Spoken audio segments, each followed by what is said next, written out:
บายท่านผู้ชมและหมู่เพื่อนทุกๆคนมาพบกับพวกเราทั้งสองกับรายการเฮือนของคอยอาทิตย์นี้รายการของพวกเราออกอากาศทอนเทปที่เท่าใดแล้วทุกคนจือบอไอ้บุญมีเดย์จือบอจือ1 2 3 4 5 6 7 8ฮอตตอนที่8แล้วป้าคือมาไวแท้แมนไวอีหลีเนาะพอรายการของพวกเราออกอากาศแต่แนวมัวๆเลยได้ความรู้นำอี้น้องโบเวลาของเฮาก็ผ่านไวดีเนาะแมนอาทิตย์แล้วนี้โบก็ได้ว่าอาทิตย์นี้ก็ยังแมนกัดเบิงแยงในศึกษาผมเด็กแบบสั่งสรรค์น้องโบตอนนี้เฮาเว้ามาหลายได้น้องเพื่อนคืออยากเบิ่งการ์ตูนกันแล้ว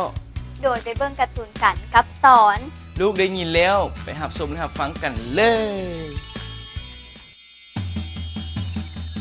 ในมื้อผัดเหียนคำฮู้และคำล่าหลังจากได้ช่วยเวียกพ่อแม่แล้วทุกคนก็ได้พากันมานั่งลิ้นอยู่กลางเฮือนพ่อก็อ่านหนังสือแม่เฒ่านั่งต่ำมากแม่คำฮู้และคำล่านั่งเบิ่งรายการโทรภาพในขณะที่กำลังเบิ่งรายการโทรภาพอยู่นั้นคำล่าเห็นคนถือพาจึงถามแม่ว่าแม่ท้องคนในโทรภาพคือมาใหญ่แท้ ท้องใหญ่พออยู่ในท้องมีน้องอยู่ในหันเดโอ้แม่นแท้ว่าแม่ลาน้องอยู่ในท้องหันก็ได้ยินเสียงเพลงคือเฮาได้ยินบ่ที่ได้ยินแล้วเด้น้องก็สร้างถามเนาะบ่ได้ยินแท้ว่าแม่ได้ยินแท้ได้ลูกเอ้ยได้ยินแล้วเด้แม่ให้พวกลูกเบิ่งโทรภาพต่อว่าน้องได้ยินเสียงเพลงแนวใดโดยหลังจากนั้นแม่คำฮู้คำล่าก็เบิ่งโทรภาพต่อด้วยความสนใจเมื่อทุกคนเบิ่งแล้วคำล่าก็บอกแม่ว่าแม่ลูกฮู้แล้วว่าน้องได้ยินเสียงเพลงเพราะว่าพ่อเล่าฮ้องให้ฟังแม่แล้วลูกเอ้ยตอนลูกอยู่ในท้องแม่พ่อก็ห้องเพลงให้ลูกฟังคือกันกับในโทรภาพที่เฮากำลังเบิ่งนี่แหละนอกจากพ่อห้องเพลงให้ลูกฟังแล้วแม่ก็ได้อ่านนิทานให้ลูกฟังอีกแล้วลูกได้สั่นแม่และพ่อก็ห้องเพลงให้ลูกฟังคือกับคำล่าบ่พ่อก็ห้องให้ลูกฟังคือกันหั่นล่ะ แม่ตอนแม่อยู่ในท้องแม่เฒ่าก็ห้องเพลงให้ฟังบ่ แม่เฒ่าก็ได้ห้องเพลงแล้วก็ได้อ่านนิทานให้แม่ของหลานนั่นฟังคือกันหั่นแล้วลีลาตอนแม่หลานอยู่ในท้องแม่เฒ่าน่ะแม่แล้วพ่อห้องเพลงหยังให้ลูกฟังพ่อก็ได้ห้องเพลงตัวกระจายที่ลูกมักฟังหั่นเด้ตัวกระต่ายตัวกระต่ายตัวขาวขาวหางยาวยาวตอนพ่อห้องเพลงลูกก็ยังเต้นดุกดิก ลูกบ่จื้อหวาโอ้แม่นแท้ว่าพ่อสมพ่อลูกจึงมักห้องเพลงนี้ลูกฮู้บ่เป็นหยังพ่อจึงห้องเพลงและแม่จึงเล่านิทานให้ลูกฟังเรื่อยๆลูกบ่ฮู้แม่พ่อห้องเพลงและแม่เล่านิทานให้ลูกฟังก็เพื่ออยากให้ลูกเป็นคนฉลาดอารมณ์ดีและแข็งแรงเย้โดยแม่นว่าแม่พวกลูกก็ฮักพ่อและแม่คือกันเด้อหลังจากนั้นทุกคนก็พากันเบิ่งรายการโทรภาพต่อด้วยความม่วนซื่น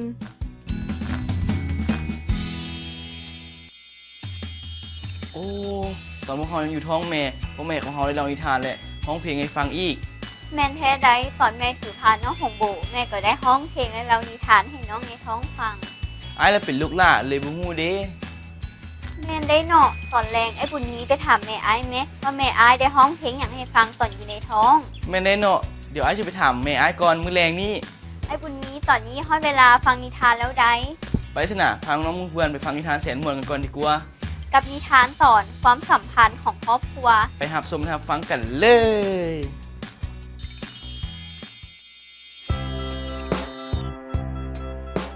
นิทานเรื่องสายสัมพันธ์ของครอบครัวเฒ่าสิงห์และนางหอมได้สร้างครอบครัวนำกันและในตอนนี้นางหอมกำลังถือพาได้3 เดือนแล้วในขณะที่กินข้าวแลงอยู่นั้นสองผัวเมียได้โอ้ล้มกัน สิงห์ว่าว่า หอมเอ้ย มื้ออื่นข่อยจะพาเจ้าไปฝากท้องเด้อ หอม ตอบว่า สิไปฝากท้องเห็นหยัง ใกล้สิเกิดจึงไปบัดเดียว จึงบ่สิ้นเปลืองหลาย สิงห์จึงว่าว่า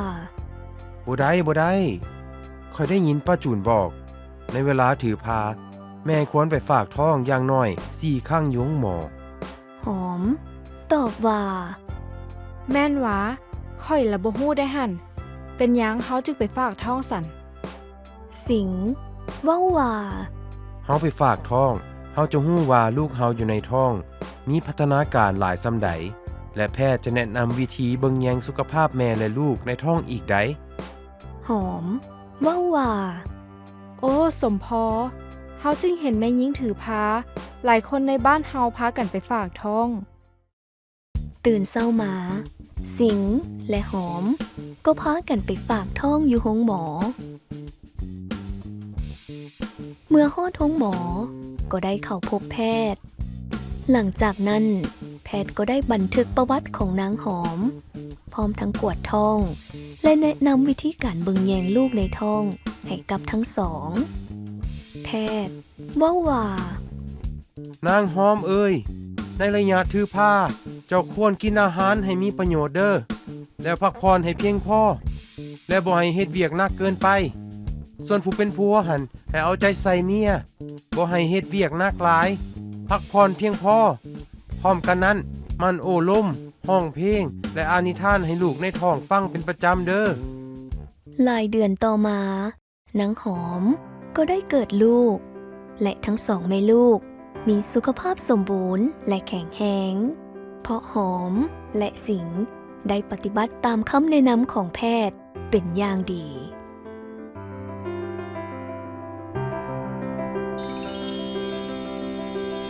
เป็นไงทุกคนมวนบอ บอกว่ามวนใดได้เว้าถึงการเบิ่งแยงตอนแม่ถือพาน้ำอี้ และแม่ของเฮาก็ได้กินอาหารมีประโยชน์ในตอนที่ฟ้าเฮา และพ่อก็ยังได้ช่วยเบิ่งแยงดูแลเฮาและแม่น้ำอีกได้ แม่นแล้วแม่นแล้ว ฉะนั้นเฮาทุกคนต้องรักพ่อแม่และเบิ่งแยงเพิ่นในเวลาแก่เฒ่าคือกับตอนเพิ่นเบิ่งแยงเฮาตอนอยู่ในท้องและตอนนี้นำ ถูกต้องน้องโบพาน้องหมูเพื่อนไปฟังเพลงก่อนดีกว่าบอ โดยตอนนี้ฮอดเวลาฟังเพลงแล้วได้เนาะ ไปสนะอ้ายอยากห้องเพลงกันนี่ ไปฟังเพลงกันกับเพลงห่วงลูกแท้หนา ไปหับชมและหับฟังกันเลย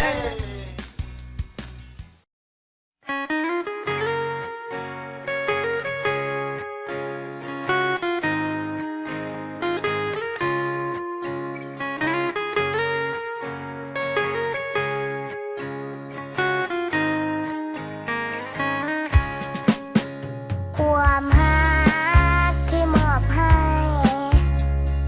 เสียงที่ส่งหา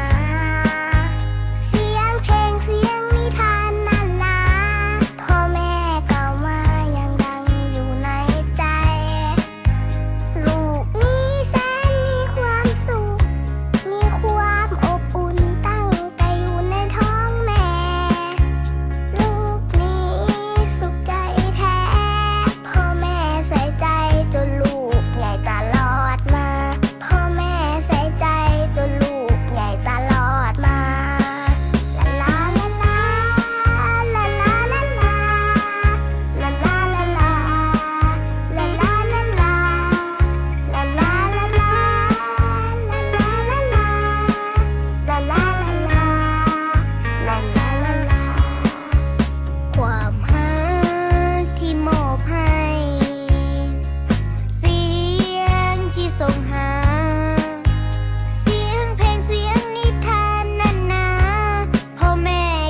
มวนทุกคนเดมวนบอ มวนอีหลีได้โบฟังและติดใจในเพลงนี้ได้เห็นถึงความห่วงใยของพ่อแม่ที่มีให้ลูก ไปแล้วรายการของพวกเรานำมีสิ่งดีๆมวนๆมาให้ทุกคนทุกอาทิตย์เลย โดยและน้องๆหมู่เพื่อนก็อย่าลืมติดตามรายการพวกเราทุกๆทิศเด้อ โดยถ้าอาทิตย์ใดทุกคนบ่ได้เบิ่งก็สามารถเบิ่งย้อนหลังได้ตามนี้เด้อ ตอนนี้พวกเราทั้งสองคนพร้อมได้ทีมงานขอขอบใจท่านผู้ชมที่ติดตามรายการพวกเราตั้งแต่ต้นจนจบรายการ พบกันใหม่ในโอกาสหน้าสำหรับมื้อนี้ สบายดี บ๊ายบาย